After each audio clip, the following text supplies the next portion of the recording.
Hello বন্ধুরা, আজকে রান্না করবো আমি মান কচু পাতা বাটা। তো চলো আগে সরঞ্জামগুলো গুছিয়ে নিই।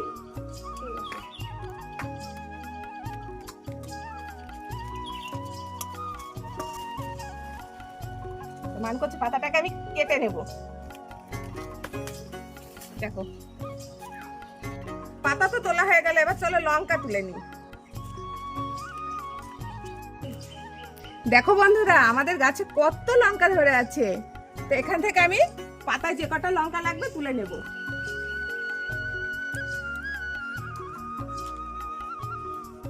মানকচুর পাতা বাটাতে একটু বেশি লঙ্কা দেওয়া লাগে, আর এই লঙ্কাতে খুব ঝাল, খুব বেশি দেওয়া লাগবে না, যে কটা লাগবে আমি তুলে নেব।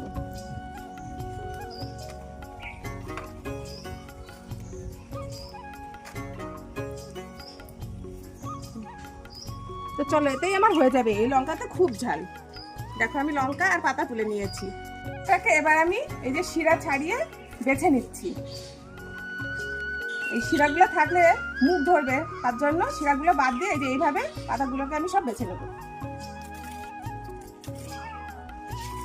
তো পাতা আমার সব বেছে নেওয়া হয়ে গেছে। এবার আমি এই ডাঁটাটাকে ফেলে দেবো। তো পাতাটাকে আমি এবার সিদ্ধ করে নেব। তো চলো সিদ্ধ করে নিই। এবার পাতাটা ধুয়ে নিয়েছি, ধুয়ে নিয়ে এবার সিদ্ধ বসিয়ে দেব। পাতাটা সিদ্ধ হয়ে গেলে তারপরে এটাকে বাটা করব।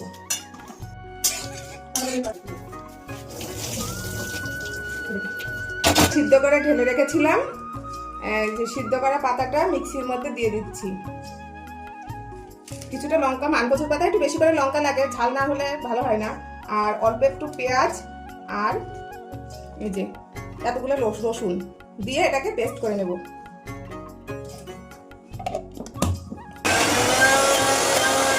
এই যে আমি মিক্সিতে পেস্ট করে নিয়েছি। এটা পাকাতে বেটে নিলেও হয়, তা আমি একটু পেস্ট করে নিলাম। যে কড়াই গরম হয়ে গেছে, এবার তেল দিয়ে দিচ্ছি। তেলটা একটু বেশি করেই দেবো। এর মধ্যে আমি এই যে পাতা বাটাটা ছেড়ে দেবো। এবার পরিমাণ মতো লবণ, সামান্য একটু হলুদ দিয়ে এটাকে নাড়াচাড়া করবো। এই দেখো একদম ভাজা ভাজা করে, একদম জল শুকিয়ে গেছে, রসটা দিয়ে একদম ভাজা ভাজা হয়ে গেছে। আমার রেডি হয়ে গেছে মানকচুর পাতা বাটা।